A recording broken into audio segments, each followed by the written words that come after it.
Aleluia. Cumprimento as minhas irmãs, os meus irmãos, que a paz do Senhor, amém? Amém. Tudo bem com vocês? Coração, como sempre, batendo mais forte que o normal, as pernas um pouco bambas, mas está tudo bem.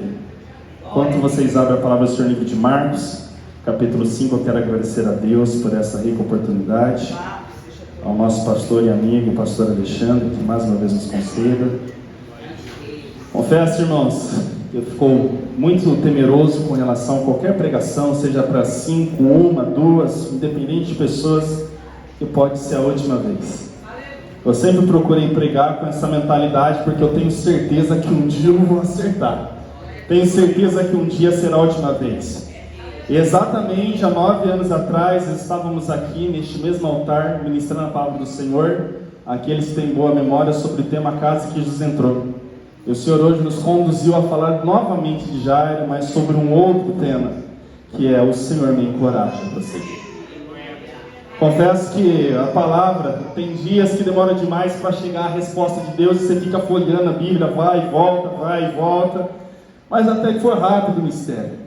Eu só fiquei com uma dúvida, mas novamente nós vamos falar lá na sede sobre uma situação, sobre um texto, embora da outra vez foi em Mateus que o Senhor nos guiou, hoje em Marcos. Eu comecei a falar, Senhor, dá sinais. E aí eu comecei a pedir confirmações para Deus, e hoje, quando eu cheguei no meu serviço, a maioria das pessoas começou a falar, você vai casar. Não é possível, Mike, você vai casar, para ter visto assim, você vai casar. E várias pessoas falaram, você vai casar, o que você vai fazer hoje? As pessoas estão mais ansiosas que a irmã Giovana. Eu não sou nada ansioso, isso que eu acho que deixa ela mais preocupada ainda. E aí, na hora do meu almoço, eu precisei sair para poder ir no alfaiate. Eu ia lá 1 hora, eu tinha combinado com o moço. Teve imprevisto, fui 1h40. E quando eu estou passando ali pelo Pague Menos, eu ia atravessar o sinaleiro, ficou vermelho, não pude passar, e eu parei num posto. Na calçada do posto tinha um moço conversando com uma moça na porta. E ele levantou, Deus sabe as coisas, me lembrou exatamente daquela última vez que nós estivemos aqui, era necessário passar por ali. O nome dele é Eduardo, e assim que ele me viu, ele olhou para mim e falou assim, meu jovem, eu me lembro quando eu também estava na casa de Deus. Eu falei assim, como é que é? Faz 6 meses que eu estou afastado da casa de Deus. Falei, meu amigo, então você encontrou a pessoa certa. Jesus me colocou aqui na hora certa. Então, já que você é desviado, não tem nada melhor para falar que é o amor dele. Ele quer te encontrar ainda. Falei para ele, eu também fiquei afastado da presença de Deus. Mas havia joelhos orando por mim. Havia pessoas que levantaram clamor por mim. E eu prometi para ele que nessa noite nós juntos também iríamos orar pela alma dele. Eu falei, fica tranquilo, meu irmão. Hoje o dia da salvação chegou para você, eu vou orar por você. E ainda assim eu falei, meu Deus, que coisa maravilhosa. Um jovem que estava caminhando com Cristo e no meio da caminhada deixou de ouvir a voz do Senhor que encorajava. E carinhosamente eu chamo o nosso irmão Jair de Jairo, para aqueles que não sabem. Um dia a Mari até me perguntou se eu sabia o nome dele. Eu falei, sim, sei, é Jairo, né? Quer dizer, é Jair, mas eu chamo de Jairo. E quando eu chego aqui na igreja, a primeira pessoa que eu dou de frente, com o irmão Jairo, na minha mente. Falei, meu Deus. E se não bastasse o louvor que foi louvado, né? Quando tudo diz que não, a sua voz me encoraja a prosseguir. Eu falei assim, é muita confirmação para ser negligente essa voz, que o Senhor nos encoraja também a pregar. Meus irmãos, no livro de Marcos, capítulo 5, vamos ler verso 21, 22 e 25, e depois vamos pular para o verso de número 35. No livro de Marcos, capítulo de número 5, a partir do versículo 21, 22 e 23, e após para o 35. Quem encontrou diz amém? Amém. Diz assim a palavra do Senhor. E passando Jesus outra vez num barco para outro lado, ajuntou-se a ele uma grande multidão, e ele estava junto do mar. E eis que chegou um dos principais da sinagoga, por nome Jairo, e vendo-o, prostrou-se aos seus pés, e rogava-lhe muito, dizendo, minha filha está moribunda, rogo-lhe que venhas e lhe impõe as mãos para que ela viva. Verso 24. E foi com ele, e seguia uma grande multidão que o apertava. Pule agora alguns versos, verso de número 35. Estando ele ainda falando, chegaram alguns dos principais da sinagoga, a quem disseram, a tua filha está morta. Para quem enfadas mais o mestre? E Jesus, tendo ouvido estas palavras, disse ao principal da sinagoga, não temas, crê somente. E não permitiu que ninguém o seguisse, a não ser Pedro e Tiago e João, irmão de Tiago. E, tendo chegado à casa do principal da sinagoga, viu o alvoroço e os que choravam muito e pranteavam.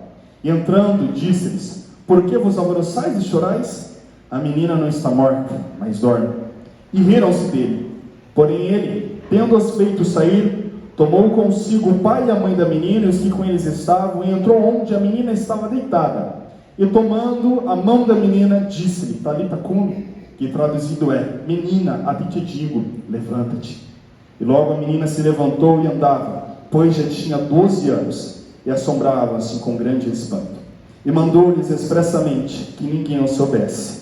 E disse, derem a ela algo de comer. Amém? Pode sentar, meus irmãos, glorificando e exaltando o nome do Senhor. Meus queridos, nessa noite o Santo Espírito de Deus nos inspira a falar um pouquinho sobre jornada. Sobre a jornada que talvez alguns foram buscar algo da parte dele e não voltaram, vendo com as mãos vazias. Vamos falar sobre um Jesus que ele entra em casas, mas ele não fica junto com coisas que não condiz com a fé que ele carrega. Nós vamos falar sobre um homem que chega desesperado até ele, e o Senhor muda, não a situação daquela menina em específico, mas a situação deste principal da sinagoga. As histórias nos dizem, irmão, que Jesus, como sempre, está caminhando, fazendo vários milagres. Lembrando que quando acaba esse capítulo, no capítulo 9, inicia o capítulo 10 de Mateus, vai se iniciar o terceiro e último ano do ministério de Jesus aqui na terra. Até o que nós temos neste capítulo, nós temos 8 milagres descritos até a chegada da filha de Jairo. E em teoria, o que a Bíblia narra, com certeza Jesus fez mais milagres, mas quando nós olhamos, eu tenho uma certa dúvida com relação à decisão de Jairo. A Bíblia diz que houve um homem, um centurião, que ele tinha muitos senhores, ele foi até procurar a ajuda do Senhor e falou, olha, há uma pessoa assim na minha casa, ela está enferma, eu preciso que o Senhor ore por ela. E Jesus fala, pode deixar que eu vou até ela. E ele diz algo para o Senhor, não precise até ela, porque eu tenho muitos homens que trabalham sobre a minha autoridade, eu digo para ele, faça aquele, ele faz, pega aquele, ele pega, basta o Senhor dar uma palavra e ela vai ser curada. E a Bíblia diz que o Senhor se agradou da fé daquele homem, e ele deu esta palavra, e a Bíblia diz que no mesmo instante, aquela mulher foi curada. Só que Jairo foi diferente, ele não foi buscar uma palavra de Jesus, ele foi buscar o próprio Cristo, para ir até a casa dele. E aqui já começa uma parte da mensagem. Por que difere igrejas vazias e igrejas cheias durante anos na igreja? Porque tem pessoas que vêm buscar algo da parte de Deus e se contentam em sair com isso. O cristão verdadeiro, genuíno, que quer ter um encontro com o Senhor, ele não quer buscar algo de Deus, ele quer buscar o próprio Deus. Ele não quer vir para a igreja e receber uma bênção de Deus, ele quer voltar para a sua casa com Deus caminhando ao lado dele. Então a primeira coisa que nós notamos desse homem chamado Jairo é que ele foi até Cristo buscar a Cristo. E isso faz toda a caminhada no processo do cristão. Porque lutas e dificuldades você vai ter hoje, você vai ter amanhã, você vai precisar de um milagre hoje, daqui um mês, daqui 2 meses, você vai ter coisas impossíveis que o Senhor vai precisar fazer para você. E se você contentar em receber algo da parte do Senhor, não ter o Senhor, você vai ser um crente inconstante. Você vai ser um crente que não vai ter apego à oração. Você vai ser um cristão que não vai ter amor à santa palavra dele. Você vai ser mais um na multidão que não se destaca e não é de fato um verdadeiro discípulo e seguidor de Cristo. Este homem, a Bíblia narra que ele era o principal da sinagoga. As suas funções, segundo a história, na sinagoga era preparar um culto de adoração, colocar a liturgia de quem iria ensinar a palavra de Deus no templo. Ele era conhecido. A Bíblia diz que veio um da casa deste homem. Ele sai da sua casa, havia pessoas que já começavam lá a lamentar. E é interessante que a Bíblia diz que eles existiam como mortos. Assim como eu acredito, como nós temos 2 linhas de raciocínio para esse texto, eu não acredito que de fato essa menina estava morta, mas que ela estava em coma. Por isso que Jesus diz, ela está dormindo. O Senhor Jesus Cristo, de nenhuma forma ele queria receber honra por um milagre que ele não realizou. Não foi uma ressuscitação. Ele só chamou a menina de volta à vida. Então ele disse, ela está dormindo. E este homem perante a multidão é o principal da sinagoga que está vindo até Jesus. Mateus ele faz uma observação diferente de Marcos e Lucas, que aqui chegando ele adora o Senhor como próximos pés. Para as pessoas que estão vendo este homem vir até Cristo, é um principal, é um homem importante, é um homem conhecido, é um homem que estudou, mas ele não chega a Jesus com essa honra, ele não chega a Jesus com toda essa pompa, ele não chega com Jesus se sentindo alguém importante. Ele se coloca na posição de alguém que está diante daquele que tem o poder para mudar o cenário. Ele não se importou com o cargo que ele tinha, ele não se importou com o título que ele tinha, ele não se importou com o que as pessoas iriam pensar dele, ele não se importou com a multidão, ele apenas chegou e disse, eu vou vir buscar a Cristo e só vou embora com ele. E independente do que as pessoas iriam falar para aquele homem? Talvez iria ser humilhado para as pessoas que estavam na sinagoga e dizer: como você se coloca de joelho perante esse homem de Nazaré? Para as pessoas, Jesus é um homem de Nazaré. A Bíblia diz em Mateus 13:58 que ao chegar na sua pátria, ele não pôde fazer milagres na sua própria nação por causa da incredulidade do povo. Para aquelas pessoas, os fariseus que olhavam para Jesus, era só um homem simples. Para Jairo não. Para Jairo era Cristo. Para Jairo era Messias. E também tem um porém nessa história. Ele foi sozinho até Jesus. E outra coisa, ele foi andando até Jesus. Eu fico aqui me imaginando. Eu sou uma pessoa que eu gosto de sonhar com algumas coisas. Não vejo a hora de ser pai. Apesar dos problemas que a paternidade nos traz, ela também nos traz muito benefício. A Bíblia diz que ele tem uma filha com 12 anos de idade. Você pai, você mãe, ficariam contentes em apenas viver 12 anos ao lado da tua filha? Eu acredito, como assim eu, muitos homens gostariam de levar a sua filha no altar, com aquele medo, né? Será que ele vai cuidar tão bem como eu cuidei dela durante toda a vida? Aquele receio de você criar sonhos, de ver se formar, ver crescer, ver histórias para compartilhar. Neste momento, Jairo, ele não é o principal da sinagoga, ele é um pai que chega desesperadamente até Cristo pela sua filha. Pela decisão de pai, meus irmãos, muitas das vezes nós não pensamos. Eu já vi pais em hospitais que chegam e querem falar direto com o doutor, quero falar com o doutor, quero falar. Calma, mas tem uma filha de 20 pessoas, eu não quero saber, eu quero falar, é minha filha. O Senhor Jesus Cristo, Ele que é o dador da vida, Ele é o pai que dá a vida e quem tira a vida. E o Senhor confiou uma vida a esta casa, essa Jairo, a sua esposa. Uma menina importante, e como aqui noto no começo, ela não estava morta, foi dada como morta, mas ela não estava. E Deus entregou algo de valioso na mão dele, porque Deus sabia que ele tinha condições de cuidar e de zelar dela. O Senhor não é responsável que entrega uma vida a uma pessoa irresponsável, ou uma vida que nasceu de surpresa, que Deus não sabia o que iria fazer. Toda a vida, aguarde o que estou dizendo, independente de como iniciou, toda a vida é inspirada e sagrada, e já há um projeto de Deus para aquela vida. Assim como o seu chamado. Antes de você nascer, o Senhor te entregou um chamado. Antes de você nascer, Deus já deu um propósito para você. Antes de você colocar as plantas dos seus pés nessa terra e dar o seu primeiro suspiro, já havia um chamado para você. Mas talvez na sua caminhada adoeceu. Talvez na caminhada a Bíblia não diz o que fez com que essa menina ficasse doente. Eu não sei se foi um resfriado, eu não sei se ela caiu e bateu a cabeça, eu não sei se foi algo que ela comeu, eu não sei dizer. Assim como eu também não sei dizer para você, profeta, que não profetiza mais o que aconteceu. Assim como eu não sei dizer para você, evangelista, que não evangelista mais do que aconteceu. Assim como eu não sei dizer para você, missionário, que o seu coração já não queima mais por as almas. Eu não sei dizer o que aconteceu. Eu não vou saber dizer o que ele fez parar. Mas eu sei lhe dizer que Cristo está aqui. E se você for até Ele, Ele vai contigo para a tua casa, para trazer vida àquilo que está morto, para falar, levanta você que está prostrado. O Senhor Jesus, Ele parou no caminho para dar atenção a este homem. E quando Jesus olha para ele, Ele olha para ele como um filho que necessita da ajuda dele. E eu fico imaginando que eu ficaria um pouco desesperado com a calma de Jesus. Por mais que eu tenha certeza que Ele vai até minha calma, a Bíblia diz que Ele vai andando no meio da multidão. Como eu disse, talvez eu, levado pela minha inocência já, o principal da sinagoga, conseguiria pedir facilmente o cavalo emprestado. Eu ia chegar a cavalo e falar, Jesus, por favor, sobe aqui, vamos o mais rápido possível, que minha filha está quase morrendo. Não, ele vai andando, e Deus fala, vamos lá. Eu acho interessante esse processo da caminhada até a casa de Jairo. Jesus está construindo a fé daquele homem. Com certeza os seus discípulos que estavam em volta já pensaram, começaram talvez a cochichar entre si. O Senhor Jesus vai fazer mais um milagre. Afinal de contas, os discípulos nunca viram o momento que Jesus esteve com ele e não fez um milagre porque não quis. Todo mundo que chegava até ele pedindo milagre, Deus falava, assim seja feito conforme a tua fé. A Bíblia diz que chega um cego, o Bartimeu, e grita, Jesus fala, opa, calma, eu estou ouvindo a tua voz, vai ser curado. Não houve alguém que precisou da ajuda dele que estendeu a mão. Houve até uma mulher, Ciro Vinícius, que insistiu com ele e falou, mulher, não convém tirar da mesa dos filhos para dar os cachorrinhos. Vai falar, meu Senhor, mas o Senhor sabe que até das migalhas, esses cachorrinhos... Teve só essa, digamos assim, essa luta pelo milagre. E ainda assim o Senhor falou assim, mulher, vai lá, está liberta. Então eu consigo imaginar os discípulos sussurrando entre eles, vamos ver Jesus operar mais um milagre. Eu imagino Jairo ouvindo isso e falar, aleluia, ainda bem que meu nome está nessa filha, eu vou ser o próximo. E algo vai ficando melhor. No decorrer dessa caminhada ele encontra uma mulher que por coincidência também sofre de 12 anos de uma enfermidade. uma enfermidade que tornava impura, uma enfermidade que tornava ela imunda, que vivia exclusa da sociedade. E ela vê que o Senhor Jesus, ele faz questão de parar e dizer: saiu algo de mim.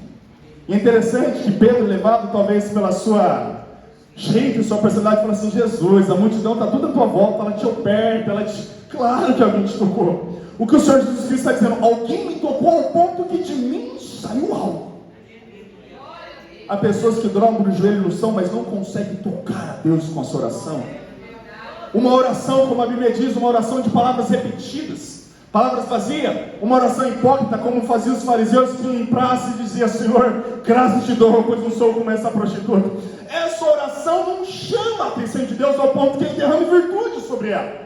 Aquelas pessoas que não tem mais um lugar secreto, quando a Bíblia diz: entra no teu quarto e fecha a porta, não está dizendo para você que talvez tem 4 irmãos que dividem o quarto, que não vai ser um lugar secreto, vai ter sempre gente. Ele está dizendo você ter um momento particular com ele, um momento que você possa falar: meu bem, e de mais ninguém, onde o celular não atrapalha, onde as coisas do mundo não atrapalham. Por isso que escolhemos muitas vezes os montes, é só eu, Deus e o mato e os grilos cantando e louvando ao Senhor. E a Bíblia diz que ele falou: custou algo de mim quando essa mulher me tocou. Ela se identifica.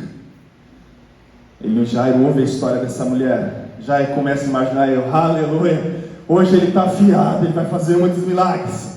Já fica imaginando a fé de Jairo começar a aumentar mais do que quando ele chegou. Assim é algumas pessoas que vêm com Cristo. Começa a caminhada de um jeito e vai subindo, vai tendo experiências, vai vendo Deus de providência, vai vendo Deus de cura, Deus de milagre. Começa correndo muito bem. A Bíblia diz: correis bem. E guarde essa palavra quando a Bíblia diz. A Bíblia diz: vocês estavam andando bem. A Bíblia diz que vocês estavam correndo bem. Há pessoas que começou a caminhada correndo. Ele chega no domingo, aceita Jesus. Na terça-feira está no culto de ensino, na sexta no culto de libertação, no domingo na IBD, no domingo à noite ele já pergunta para o obreiro: quando é o curso teológico, quanto que curso que eu começo a fazer? Ele já começa a perguntar para os irmãos mais velhos da igreja: viu, se você vai fazer visita, me leva junto que eu quero aprender um pouco de Deus. Ele começa a correr na caminhada, que nós chamamos de primeiro amor. Ele começa a correr, começa animado, e já ele tinha tudo, ele chegou rápido, viu o milagre, ele pensou: agora eu estou tranquilo, Jesus, vai levar 3 dias que eu estou em paz. Só que no meio dessa caminhada, alguém traz uma notícia para ele: olha, não precisa mais incomodar o mestre, ela morreu.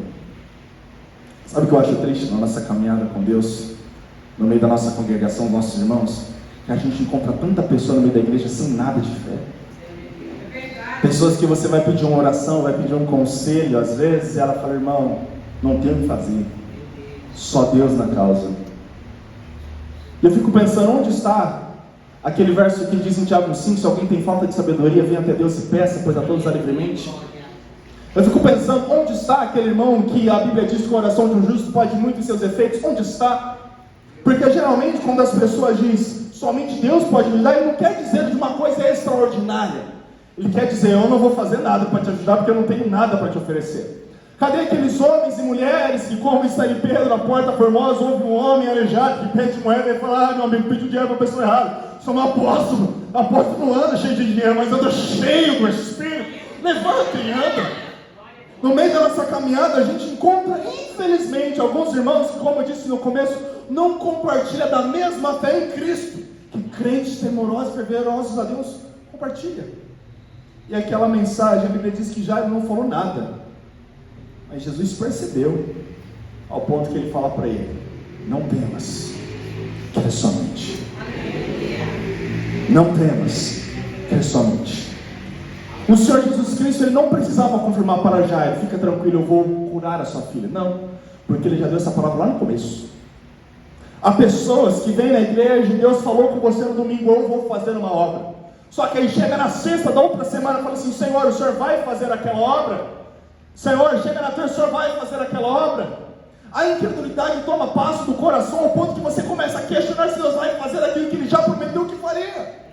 Deus, Ele não fica fazendo a mesma promessa 2, 3 vezes. Ele não é filho do homem para que minta e nem que se arrependa. Ele não esquece as promessas que Ele fez. Não havia nenhuma necessidade de falar para Jairo: eu vou curar.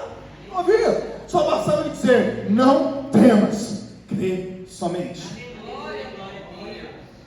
Há pessoas que vêm para a igreja buscando sempre que um profeta venha ser tomado para o Senhor para falar ao coração dele, para ele sentir Deus. entre aspas, como se precisasse de um intermediário, uma ponte para falar com Deus. Só que isso era no Velho Testamento. A Bíblia diz que o véu se rasgou de cima a baixo, que temos livre acesso ao Pai. Por mais que o profeta, ele é fundamental e necessário na obra de Deus, você não pode depender disso para falar com Deus e ter um contato com Deus. Você tem que continuar no seu lugar secreto. E a Bíblia diz então que o Senhor dá essa palavra para ele: não temas, crê somente. Vamos adiante, vamos a seguir. E chegando lá, as pessoas que são pagas para chorar, as carpideiras, estão chorando e estão lamentando. Tudo de fachada. Essas pessoas não conseguem entender o peso daquilo que de fato ele perdoou, ao ponto que quando Jesus fala assim, ó, ela não está morta, mas dorme, a primeira coisa que aqueles que estavam chorando, riem. Eu fico pensando, imagine você chegar num cemitério, um ente querido seu, você pai, você mãe, seu filho, está no cemitério, na sua cama, deitado, as pessoas chorando, e chega Jesus e fala, fica tranquilo, está dormindo, e aquela pessoa que está chorando começa a rir. Tenta imaginar o constrangimento. Tenta imaginar uma situação onde a Bíblia diz que havia uma multidão de incrédulos, uma multidão que iria impossibilitar o milagre daquela menina se não fosse para frente. Quando Jesus chega, assim que ele olha, ele nem colocou a mão sobre a menina, ele nem tocou ainda na menina, ele só falou assim, calma, não precisa disso, desnecessário esse barulho, desnecessário esse movimento, desnecessário, ela só está dormindo, calma. Os nossos problemas para Deus, meus irmãos, é tão fácil de resolver. E há pessoas que levam o problema para Deus como se fosse um gigante. Você tem que aprender a falar para os seus problemas do tamanho do seu Deus. Você tem que aprender a falar para o seu problema o quão forte, o quão poderoso é o seu Deus. Nós temos que aprender a estar de frente de Golias e dizer, quem você pensa que é para afrontar o exército do Deus vivo? Nós temos que aprender a falar como Ananias, Misael, Azarias, Nabucodonosor. Pode aquecer 7, 10, quantas vezes o Senhor quiser. O meu joelho não se prostra. Eu te digo uma coisa, o meu Deus tem poder para me livrar de dentro disso. Se não livrar, vou entrar a si mesmo. Nós temos que dizer, como disse Daniel, ei, eu não vou deixar de orar. Você pode me jogar lá dentro, mas a comunhão que eu tenho com Deus, eu não abro mão. Em momentos como esse eu aprendi algo na caminhada com Deus, e é por isso que eu quero que o Senhor nos inspire a cada vez ter ouvido sensível a tua voz. O Senhor está mais preocupado em como você está do que onde você está. Como assim, não, Maico? Daniel na cova dos leões, onde ele está? No meio de leões. Cenário, morte certa. Como Daniel está? Em paz. A Bíblia diz sobre os 3 jovens, como eles estão? Sendo ameaçados pelo rei da maior império do mundo de morte. Como que eles estão? Em paz. Pode chorar. A Bíblia diz que Paulo e Silas estavam presos na cadeia, em prisões. Como o cenário deles? Prisões, cadeias. E lembrando, injustamente. Justamente aos olhos de Deus, aos olhos dos homens, justificável, lamentavelmente por conta disso. Mas o interior deles, adorando ao Senhor. Há cristãos que não entenderam que o cenário não vai mudar a paz que excede todo entendimento. Não é o cenário que determina a paz que você tem, é a paz que você tem que determina o cenário que você está. A Bíblia diz que Davi chega no campo de batalha, qual o cenário? Medo do desde o rei. Aquele que deveria estar na frente da batalha ao ponto de dizer, não, Davi, pode ir, eu tenho uma armadura boa aqui para você. Só faltando dizer, eu nunca usei essa armadura para o Davi. Como que Davi está? Em paz. A caminhada com Cristo não tem a ver com cenários. O cenário não difere para Deus. A Bíblia diz que Jesus suportou a cruz pela alegria que lhe fora proposta. A alegria não foi algo imediato. A alegria foi quando nós, os nossos irmãos que já morreram e que ainda irão morrer, vão naquele grande dia ouvir daquela trombeta. A Bíblia diz que os mortos que morreram em Cristo ressuscitarão primeiro, e depois nós seremos levados nos ares. Por esta alegria ele suportou o peso da cruz. Qual o cenário? Cruz. Qual o cenário? Condenado. Qual o cenário? Maldito. Qual o interior dele? Pai, perdoa-os porque não sabem o que fazem. A Bíblia diz que Estevão estava lá sendo apedrejado, jogavam tijolos na cabeça dele, pedra. Qual o cenário? Morte. Qual o cenário? Ferimento. E como ele estava, a alma dele olhou, ele viu os céus abertos e viu o Filho do Homem sentado à destra de Deus Pai. Temos que aprender a caminhar por fé e não por vista. O cenário não vai determinar o poder de Deus. O cenário vai determinar a glória de Deus. O cenário não pode determinar a fé que eu e você carrega. E o Senhor Jesus Cristo estava ensinando Jairo sobre esse processo. Imagine para você, pai, dizer: seu filho morreu, e Jesus fala para você: está tudo bem. Será que o seu coração ficaria em paz? O Rodinei tem um monte de filhos, ama todos de uma forma singular. Se qualquer um deles fosse, ficaria em paz, Rodinei? Está tudo bem, Jairo, vamos lá. Eu fico imaginando Jairo chorando, perdendo o filho. Que homem que aguenta? Às vezes um animal mancando na rua que foi atropelado, o coração deles dá uma fisgada. Sou um pouco mole para essa questão de bicho, gente. Muitas coisas vai balanceando, eu seguro as lágrimas, mas o coração sente. Na caminhada com Deus nós podemos chorar, mas não podemos aceitar a derrota. Há pessoas que se conformam com uma mensagem dessa e falam assim: Jesus, muito obrigado pelo seu tempo, muito obrigado pelo seu esforço, mas eu vou ali para o velório fúnebre agora porque ela morreu. O meu chamado de pregador não é para mim, eu não sei nem falar bem, eu vou embora. Prefiro sentar na igreja e ver a palavra, eu nunca vou pregar. Evangelizar, eu não sei nem explicar sobre a salvação, como eu vou falar das boas novas, eu vou me acomodar. Talvez porque você ouviu um irmão e uma irmã dizer que você precisava de um pouco mais de preparo, um pouco mais de conhecimento. Eu não sei o que fez você se frustrar na sua caminhada com Deus, ao ponto de deixar de dar frutos. Isso é muito triste por dois motivos. Primeiro, uma pessoa precisava de você, Deus precisava do seu chamado. Deus espera que você dê frutos. A Bíblia diz que o Senhor conta uma história de um homem que ele tinha ali uma vinha, e no meio da vinha havia uma figueira, e por 3 anos ele foi, procurou fruto e não achou. Ele disse: olha, arranque e corta fora. Mas havia um homem que falou: calma, meu senhor, deixa eu cavar poço ao redor, deixa eu colocar mais água, se no ano seguinte da colheita não der fruto, arranca e lança fora. Quando eu estava afastado da casa de Deus, da presença de Deus, o Espírito Santo ouviu a oração dos meus irmãos e das minhas irmãs, e ele falou assim: eu vou cavar poços ao redor do Maico. Eu vou cavar poços ao redor do Maico. Eu senti essa graça que me envolvia. Eu sentia que por mais que eu não buscava, ele estava perto do meu toque. Como aquela mulher do fluxo de sangue, eu sabia que bastava apenas tocá-lo, queria senti-lo. E talvez você, meu irmão, minha irmã, na sua caminhada de fé com Deus, deixou de lado algo valioso que você tinha, o deu como perdido, o deu como morto. Mas mais uma vez eu quero aqui dizer: o Senhor está aqui, Ele quer caminhar contigo, Ele te dá uma palavra. Não temas, crê somente. Não temas, crê somente. Maico, meu filho se desviou, não temas, crê somente. Maico, meu marido se desviou, não temas, crê somente. Maico, a minha esposa não anda bem, não temas, crê somente. Maico, a porta de emprego se fechou, não temas. Não te espantes, não te assombres, porque eu sou o teu Deus. A confiança que nós temos não é em algo que Ele nos dá, é em quem Ele é. Eu posso ser feliz com Deus estando com fome. Os cenários que aqui nós tratamos sobre Daniel, sobre Paulo, também tem um homem cheio do Espírito Santo, mas que por um momento, quando a Bíblia diz que Elias, ele orou para que o fogo caísse, que cenário maravilhoso. Imagine você estar num culto de Pentecoste, e o Senhor vir tomar e consumir ali o altar com fogo. Meus irmãos, gostaria muito de presenciar essa cena. Eu acredito que até de olhos fechados eu veria uma glória que também foi essa. E ele sai de um evento como este, triste, para uma caverna. Qual o cenário, Maico? Isabel jurou de morte, mas segundos antes Deus manifestou sua glória. Mas como que o profeta estava? Não está adiantando nada pregar, não está adiantando nada ser a boca de Deus.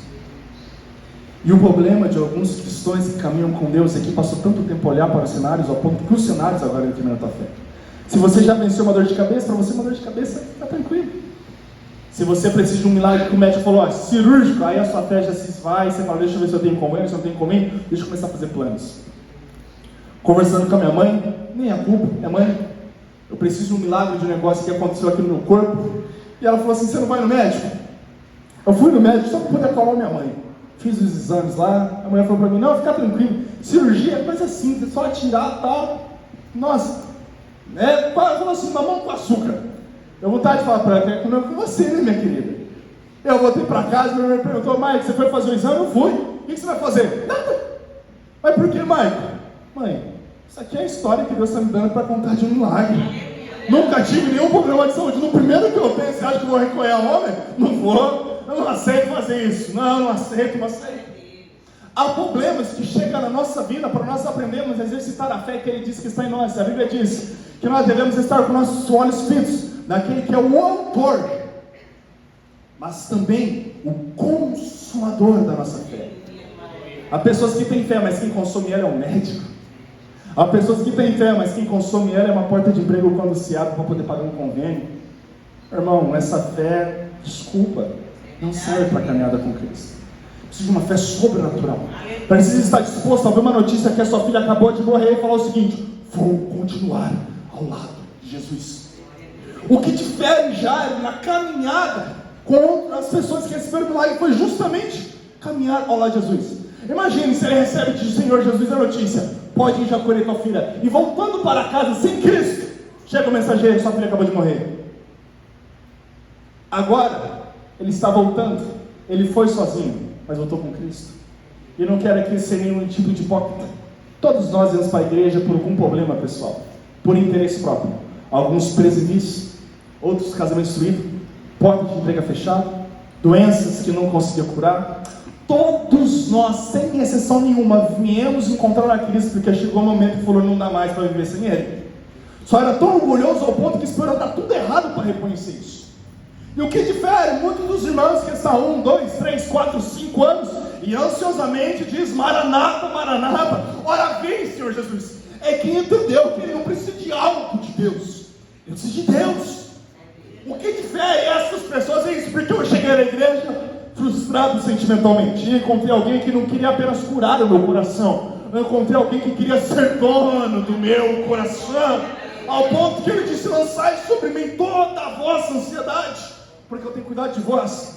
E eu vi o Senhor curando um, curando dois, curando três. Eu entendi: meu Deus, eu quero ser usado por este poder também. Mas mais do que ser usado pelo teu poder, eu quero sentir a tua presença. Irmãos, ensinar e ministrar a palavra de Deus é algo que eu faço com muito zelo, com muito temor, mas também com muito amor, é prazeroso. Mas irmãos, nada se compara a ouvir a voz dele falando comigo. Eu nunca prego para entregar algo, sempre estou pregando para receber. Eu fico na grande expectativa: Senhor, o Senhor vai falar nessa noite. Todas aquelas pessoas que pregam, sabe, se a gente for colocar no esboço, na nossa folha, dá 10 minutos de pregação. Nós não conseguimos passar disso com a nossa mente. E o Senhor começa a nos conduzir durante a pregação. E cada vez que o Senhor vai falando algo novo, eu vou aqui no Espírito falando: Senhor, muito obrigado por precisar dessa palavra. Senhor, muito obrigado por ouvir a sua voz. Seja eu ou qualquer pessoa que está pregando, é sempre esse mesmo pensamento: Senhor, eu quero receber algo do Senhor, não somente entregar. Tenho mais prazer em ouvir a voz do Senhor do que falar sobre a sua voz. E Jairo, ele conseguiu ouvir esta voz dizendo: não temas. Não foi um discípulo de Jesus que falou assim: Jairo, fica tranquilo, já aconteceu de nós estarmos junto com Jesus caminhando, e a mulher está celebrando ali, lamentando a morte do seu filho, e Jesus falou: calma, calma, está tudo bem. Os discípulos poderiam encorajar Jairo, mas ainda assim nada se compara ao próprio Jesus te encorajar. Nós precisamos ter os nossos ouvidos sensíveis à sua voz.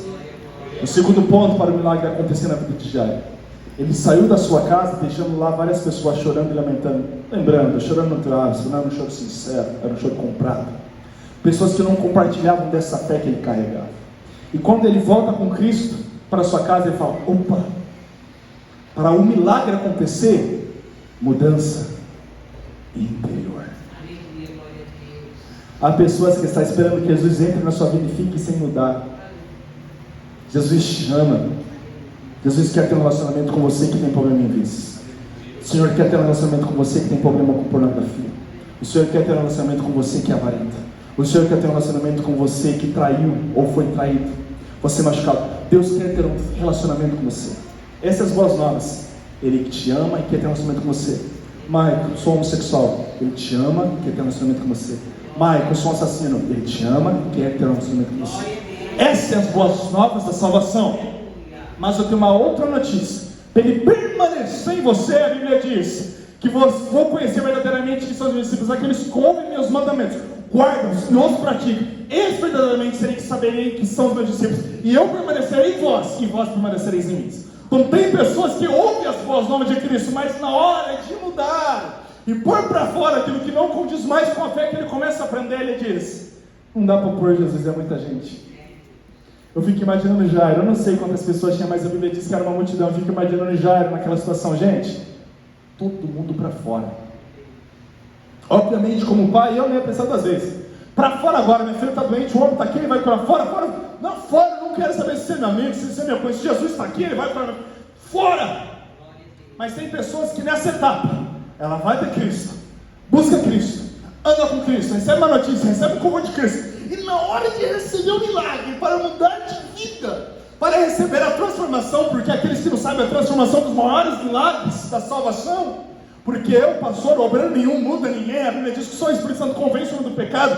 Na hora que vai começar essa obra, a nova criatura, o novo homem, a pessoa fala: Jesus, tem tanta gente para pôr para fora, não dá por nada aqui. E a pessoa espera milagre, sem pôr para fora outras coisas para Jesus entrar. Tu está esperando que o seu filho se converta, mas será que dos seus lábios saem palavras que trazem adoração para Deus? Você costumou chamar o seu filho de imprestável, de inútil?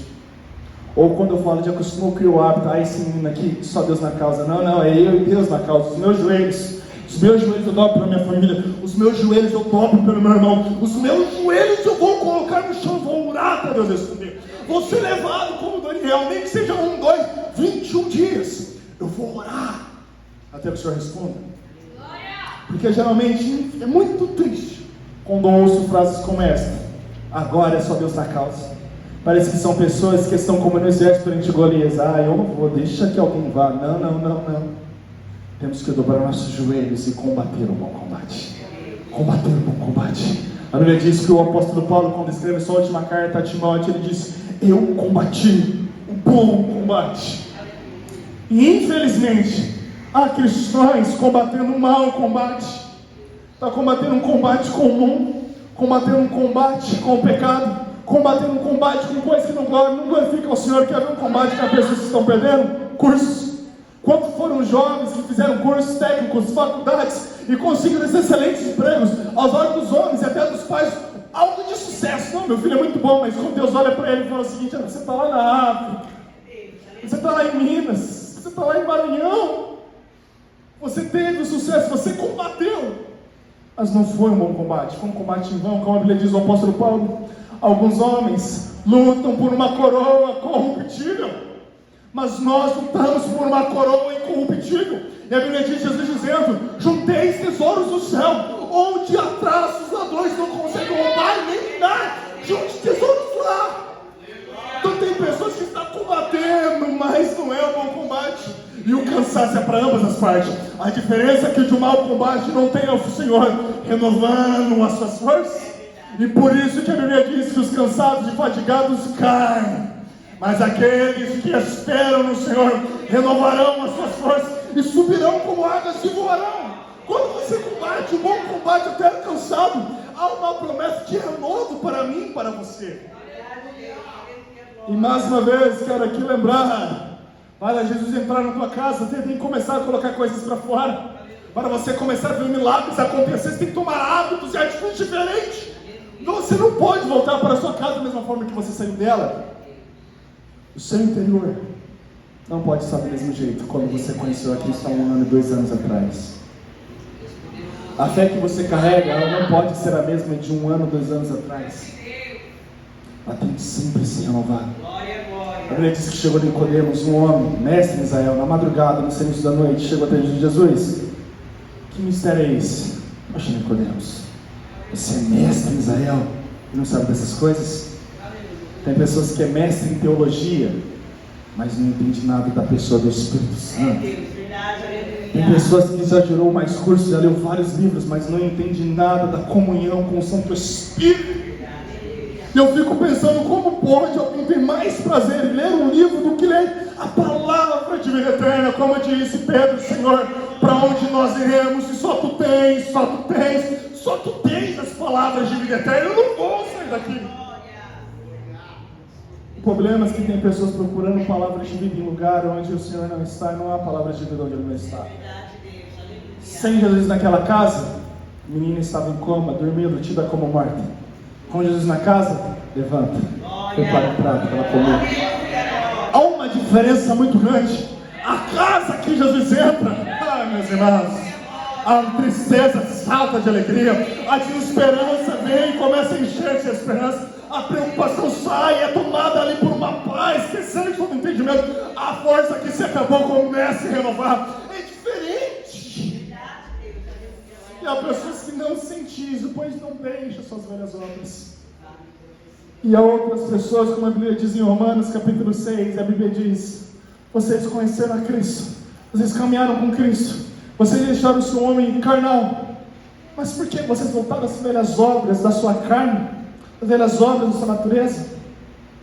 Temos essa segunda classe de irmãos, que recebe um milagre, tem encontro com o Senhor, é usado pelo Senhor no decorrer da caminhada, volta às velhas obras, volta às velhas práticas, volta, por assim dizer, a cometer erros imaturos, erros irresponsáveis, trazendo vergonha ao seu, mas principalmente ao nome de Cristo.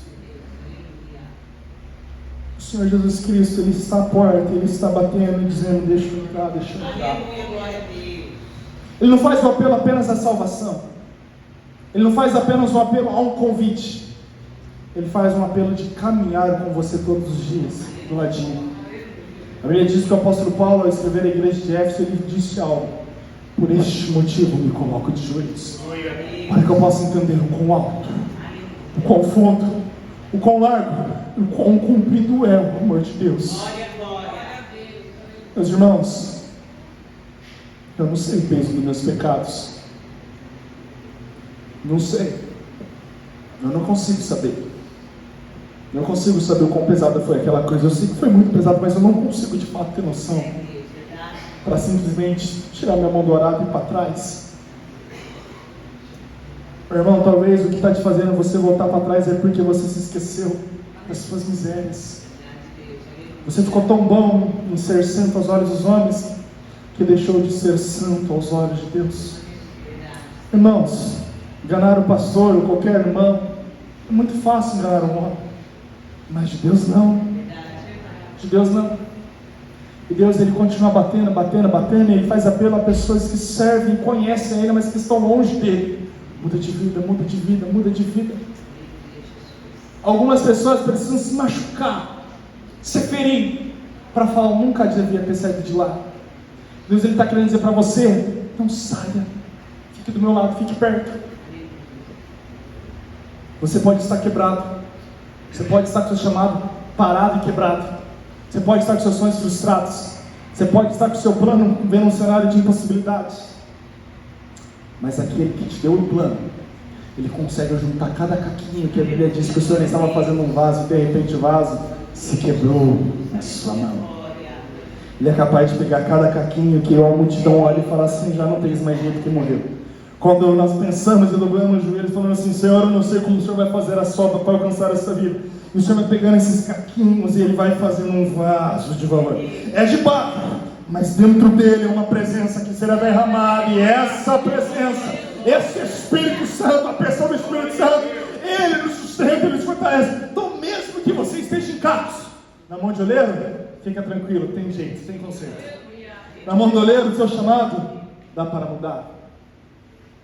A palavra que o Senhor colocou no meu coração, uma palavra breve, palavra simples, mas é para pessoas que estão vindo todos os dias na igreja buscar algo de Deus. Eu vim te dizer: você está fazendo isso errado.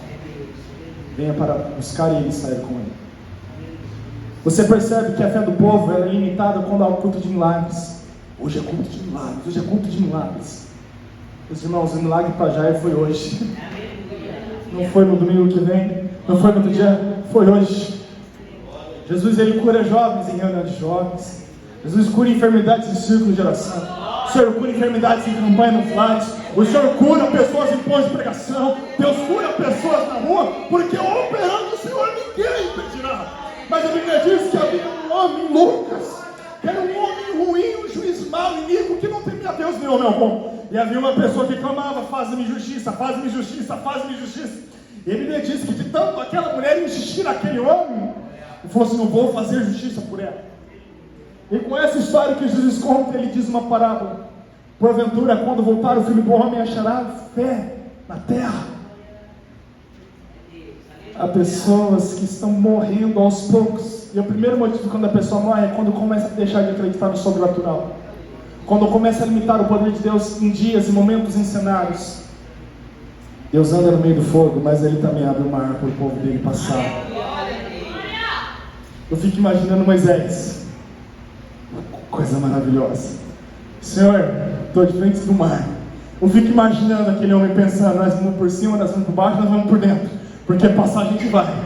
Como vai ser no meio? Eu não consigo imaginar Moisés chegar na frente do mar e falar o seguinte: gente, acabou. Nós saímos, já saímos do Egito, está tudo bem, vamos morrer aqui. Não. Deus está esperando que pessoas fiquem como Moisés perante o mar vermelho e fiquem pensando: por onde o Senhor vai me conduzir neste caminho? Você estava correndo bem, meu irmão? Você estava correndo bem, minha irmã? Correndo, literalmente. Eu me lembro da conversão do nosso irmão Bruno, aqueles mais velhos de casa. Irmãos, o Bruno, ele não precisava de perua para trazer mais de 15 pessoas. Ele atravessava a rua ao ponto que ele tinha falado para os carros parar, porque era muita criança que ele trazia, muita criança. Não foi questão de 2 anos, não foi questão de 3 anos, foram meses, né, pastor, se eu não me engano. Ele vinha com muitos jovens, muitas crianças. Você chegava na igreja de manhã para limpar, ele estava orando. Você saía 11 horas depois de conversar, ele estava orando. O que isso quer dizer, Maico? Passou da hora de eu e você começarmos a dar os frutos. A pessoa que está esperando se formar no cristológico para começar a ser usado por Deus, meus irmãos, Deus não chamou você por aquilo que você tem, mas por aquilo que Ele vai entregar sobre você. Deus não chamou para você por algo de valor que você tem, mas por aquilo que Ele já entregou nas suas mãos. A pessoa que está esperando aos seus olhos ser algo de valor para começar a ser usado, meu irmão, você está errado, meu querido. Um pouco com Deus se torna muito na mão dele. Um pouco de fé é como um fermento que libera toda a massa. A pessoa que está esperando o pastor Alexandre fazer um convite para fazer visita, junto com ele para começar a fazer visita, meu irmão, você pode ter um dia de crente, como eu tive o apóstolo Paulo, já começar a receber revelações de Deus. Vai vir um homem, ele vai orar por mim, meus olhos vão se abrir. A Bíblia que diz que quando chega Ananias, assim que ele me fala: o Senhor disse que você iria por mim. Pode estender a mão. Nossa, nem um dia praticamente cristão já estava tendo manifestações de dons da parte do Senhor. Mas tem uma outra má notícia para te dar. As boas novas é que Ele quer ter um relacionamento com você. Qual é a má notícia, Marco? Assim como Ele morreu para que todos nós pudéssemos ser feitos filhos de Deus, nós também devemos morrer para nós, para viver para Ele. Há pessoas que, enquanto não de fato mataram o seu velho homem, como a Bíblia diz, o apóstolo Paulo dizendo: eu mesmo subjugo o meu corpo, para que não venha me encontrar como reprovado perante Deus. Há pessoas que estão tentando achar ali um jeito das duas coexistirem, não tem como. A água doce não jorra no lugar onde tem água amarga. Luz não tem comunhão com trevas. Para você viver uma vida com Cristo, o seu velho homem tem que morrer. Junto com esse velho homem morrem sonhos. Junto com esse velho homem morrem projetos. Junto com esse velho homem morrem ambições. Irmãos, Deus conhece o meu coração. Eu não falo aqui com nenhum tipo de glória, porque eu não imposto essa obrigação. Mas eu sempre tive o sonho de ter uma empresa, de ter um negócio. Fui aprender numa empresa que eu tive esse conhecimento. Eu tive a oportunidade de ser sócio da empresa. E pensando em dizer sim, algo falou mais forte no meu coração: aqui no teu lugar já está acabando. E eu falei assim: Senhor, eu sei que essa sede que eu tenho por falar do Senhor para as almas não é minha. Não deixe isso morrer, mas mata aquilo que o meu homem carnal quer. Irmãos, sendo sincero, os irmãos não acham que gostaria de ter uma conta farta de dinheiro, chegar na igreja com um carro bonito, chegar na sua casa, que não é chamado de casa, mas uma mansão? Você acha? Também tem esses sonhos, também tem essas ambições, também tem esses desejos. Eu estou dizendo que isso é pecado. O que eu estou dizendo é que isso pode roubar o teu chamado. Eu estou dizendo que estes sonhos que glorificam o homem, talvez não glorificam ao Senhor, e rompe a oportunidade desses sonhos florescer. Você acha que quando o apóstolo Paulo ele começou a caminhar com Deus, ele imaginou que ele ia receber pedradas? Você acha que ele achou que ele ia receber várias ações? Ele sabia que era difícil a caminhada com Deus. Mas sabe que ele imaginou que um dia ele está pregando na cidade e no outro dia ele é dado como morto? Você acha que na caminhada com Cristo eles projetaram isso para a vida deles? Eu vou sair aqui da igreja, eu vou evangelizar ela, eu vou ser logo jogado para a cadeia. Você acha que eles planejaram isso? Mas teve alguém que planejou algo para eles. Eles abraçaram isso de tal maneira que ele falou assim: Senhor, eu quero viver esse chamado. Meu jovem, senhor e senhora, meu irmão e minha irmã, antes de executar esses planos, pergunta se ele consegue coexistir com o de Deus. Porque se não coexistir, ele certamente vai te roubar de Deus. Havia um jovem, ele fazia tudo o que a Bíblia diz, todos os mandamentos: tenho honrado meu pai e minha mãe, tenho amado a Deus acima de todas as coisas. O Senhor falou: tem um negócio, dinheiro. Ter dinheiro não é pecado. O pecado é quando o dinheiro te tem. Certamente aquele jovem, o dinheiro tinha ele, o Senhor não tinha pedido aquilo. A Bíblia diz que ele falou: ó, Jesus, aí vou voltar para trás. Imagina Deus pedir para você renunciar seu sonho depois de realizá-lo. Eu fiquei imaginando uma vez: vou fazer faculdade. Uma vez despertou interesse: vou fazer faculdade. E aí eu fiquei pensando: faço faculdade para ser doutor. Aí eu termino a faculdade e Deus me fala assim para mim: você não vai ser doutor, você vai ser pregador. 4 anos de dinheiro, esforço, estudo e prova, olheiras. Será que eu poderia ter feito 4 anos de joelho no chão, buscando cada vez mais comunhão com Deus? O apóstolo Paulo poderia ser tanta coisa, menos um pregador, e ele escolheu ser um pregador de Deus. Ele escolheu ser um apóstolo de Deus. Não foi vocês que me escolheram, mas eu escolhi a vós. E a pergunta que o Senhor fala: e vocês? Escolheram Ele como Senhor? Escolheram Ele e não algo dele? Porque Deus é tão bom e misericordioso que a pessoa que vem buscar algo dele ainda assim entrega. Eu fico imaginando um pouco triste. Eu fico imaginando se eu não conhecesse o meu pai, o Leandro, e eu fosse até ele para buscar: pai, eu preciso de dinheiro para pagar uma conta. Eu fosse até ele e buscasse dinheiro. Nossa, aquele dinheiro não é nada referente à pessoa que o meu pai é como pai. Eu fico pensando, imagina que tem filhos que fazem justamente isso com Deus. Vem até o pai e fala assim: pai, eu preciso de uma ajuda do Senhor, de um favor do Senhor, e vai embora. Não conhece esse pai. Passa a vida inteira perdida. A Bíblia diz que ele amou o mundo de tal maneira que entregou o seu único filho. Muito poderosa essa palavra, porque ele quer dizer: Deus ele abriu mão por um período de tempo de ter Jesus como filho, para não deixar que eu e você passássemos uma vida inteira sem o conhecê-lo como pai. Para pessoas hoje viverem como dependentes do seu dinheiro, dependentes dos seus sonhos, dependentes dos seus projetos. Nós precisamos ser como já era o momento da caminhada, esquecer que é o principal da sinagoga, deixar de lado aquilo que o nosso eu carnal gostaria de ter, e chegar aos pés deles, se prostrar e dizer: me ajuda, me resgata, vem até minha casa. Não deixe que o meu chamado morra, Senhor. Não deixe que o meu chamado morra. Irmãos, por mais que eu me desvie da presença de Deus, irmãos, é complicado, irmãos, quando você já caminhou com Cristo. É muito complicado, porque você não encontra paz em nenhum lugar que você vai no mundo. Eu fazia uma oração, mesmo sendo afastado, eu falei assim: Senhor, não me deixe esquecer as promessas que o Senhor me fez. Essas promessas, elas me carregam. Essas promessas determinam quem eu sou. Hoje sou administrador, mas Deus não me fez administrador. A função fala no máximo daquilo que eu faço, não de quem eu sou. Quando perguntaram a João Batista: quem disse que você é a respeito de si mesmo? É tu Elias? É tu Moisés? Ele diz: não, eu sou a voz que clama no deserto. Antes mesmo dele colocar a planta na terra, lá em Isaías, a Bíblia diz que haveria um homem que iria preparar o caminho para o Senhor. Você sabe o que Deus espera de você? Você sabe para que Ele te formou? Porque se você não sabe, vou te dizer, você está perdendo tempo, enquanto você poderia estar ganhando o chamado, vivendo em plenitude de vida.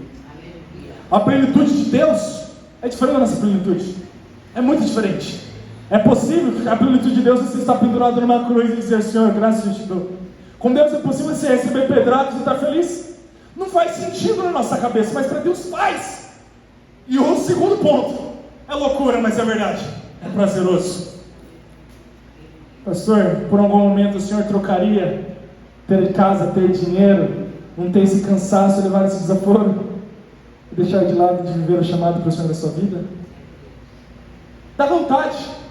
Que tem vezes que o cansaço vem, aí você pensa: não há outro lugar em que eu quero estar, se só tu tens.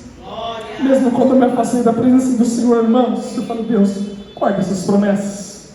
Não me deixe esquecer de nenhuma delas. Não me deixe abrir mão dos teus planos. Me dá força para voltar. Se coloca de pé, meus irmãos. Quero orar junto com vocês.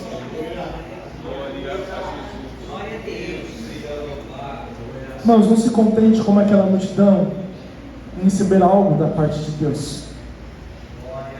Só esteja contente quando você estiver andando com Ele. Só esteja contente, satisfeito quando você estiver andando plenamente com Ele. Bem pertinho dele, visível ao seu toque, a sua voz. Você pode gritar mais perto e não precisa. A gente grita quando está longe, mas perto de Deus, até o sussurro Ele ouve. E tem pessoas que estão tão longe, que até gritando parece que está baixinho. Não é que Deus não está ouvindo aqui, você não consegue ouvir Ele falando com você por causa da distância. E o Senhor está dizendo para você: eu te encorajo a prosseguir. Eu te encorajo a prosseguir. Os sonhos que eu te dei vão se cumprir. Os projetos que eu te dei vão se cumprir, com a condição de você caminhar comigo. Com a segunda condição, que é pôr para fora tudo aquilo que contradiz aquilo que eu ensino, aquilo que eu carrego. Há pessoas que neste momento precisam fazer uma reflexão, porque talvez o teu ministério está parado, porque tem coisas que você está carregando com você, que não condiz com a fé que Jesus Cristo carrega com o poder dele. E quando eu digo de coisas, não é apenas pecado. Existem coisas que não é pecado, que roubam o plano de Deus para a nossa vida, como trabalho. Não é pecado trabalhar, a Bíblia diz, bom é que o homem trabalhe, porque é do suor dele que vem o pão. O problema é que há trabalhos que roubam de um irmão chamado para ser um pastor, para ser um missionário, para ser um levita. Há pessoas que uma bolsa de estudo rouba dele chamado para ser um pregador, um evangelista. E a Bíblia diz que a série é tão grande, você ceifeiro, você faz tanta falta. Você ceifeiro faz tanta falta para Deus nessa seara. A gente roga, Senhor, levanta, traz mais. Mas se você soubesse a falta que você faz nesse trabalho. E a segunda coisa, se você soubesse o quão prazeroso é você estar cansado de trabalhar para Deus. E quando eu digo cansado, não é de querer desistir. Aí falou assim: Senhor, eu fico feliz por ter saído para evangelizar hoje. Meus pais até doeu, mas como foi gostoso ouvir o Senhor falando conosco. Esse cansaço, eu não consigo explicar, mas um cansaço gostoso, irmãos. A Bíblia diz que as tribulações produzem em nós paciência e esperança. Romanos 12:12. Eu não consigo explicar como podem essas lutas ser tão boas e tão necessárias, mas no final das contas é tão bom. Estar perante a fornalha não é gostoso, mas dentro dela, e você olha para o lado e vê o quarto homem caminhando contigo, meus irmãos. É tão prazeroso, eu fico imaginando aqueles jovens. Entraram os três, mas lá dentro viram Jesus caminhando com eles. Eu fico imaginando esses jovens. Imaginando, meus irmãos. Eu falo assim: Senhor, me permita me sentir que o Senhor está no barco mesmo em meio à tempestade. Porque o barco pode chacoalhar, mas o Senhor está comigo, nada temerei. E segunda coisa, de nada tenho falta. Vamos orar, Senhor, meus irmãos. Mas não cai no conformismo da multidão de ver Jesus esperando algo dele. Quer algo dele? O Senhor fala muito forte no coração a respeito disso. Hoje, quando eu estava lá na minha sala fazendo alguns documentos, ouvi um louvor e aquela parte daquele louvor me atraiu, tomou muito meu coração. Que a Bíblia diz que ele viu uma sarça que pegava fogo, mas não se consumia. E do meio dela saiu uma voz que o atraiu. Dali em diante, não tem outra voz que eu quero ouvir mais se não for a do Senhor. O meu Kenny, algumas ceias atrás, ele pegou sobre essa voz que atraiu. Mas eu também não consigo explicar, não consigo usar um argumento bíblico a não ser o poder de Deus, que quando Ele nos chama, nos atrai. Eu não consigo entender, irmãos. Passando luta, passando dificuldade, eu sou atraído de ponto que eu falo. Eu poderia estar em qualquer outro lugar, mas só tu tens as palavras de vida eterna. Meu irmão, para você ser atraído por essa voz, o primeiro quesito é conseguir ouvir essa voz. Deus continua falando. Poucas vezes eu vi a irmã Chico pregar, mas uma vez ela pregou, ela falou sobre isso. Irmãos, Deus fala em todos os cultos. Nós oramos para assim dizer, talvez por costume, Deus fala conosco, Ele fala em todos os cultos. A questão não é se Ele fala, é se eu e você estamos prontos, ou temos a capacidade de ouvi-lo. Mas quando eu me sinto atraído por Deus, é claro, você não ouviu essa voz. Se você ouvisse essa voz, meus irmãos, não ia precisar de círculo de oração e não fazer campanha no teu lar. Não ia precisar, irmãos, de você estar em todos os cultos para depender de um congresso, um pré-congresso de missão e uma festividade para sentir, se assim posso dizer, o Espírito Santo. Você não ia precisar que um profeta colocasse a mão sobre você para você sentir, ouvir a voz de Deus e ter aquele momento de prazer. Não.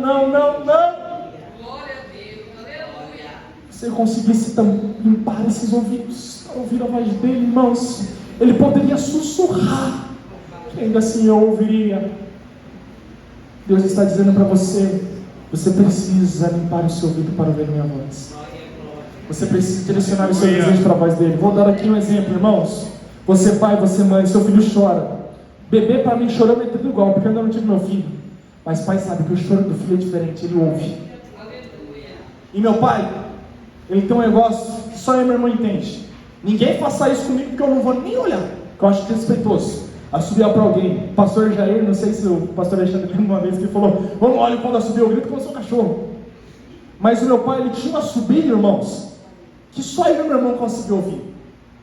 Eu estava longe, porque nós morávamos no condomínio, no último andar, e às vezes eu estava longe, eu ouvia o assobio, eu parava tudo e corria.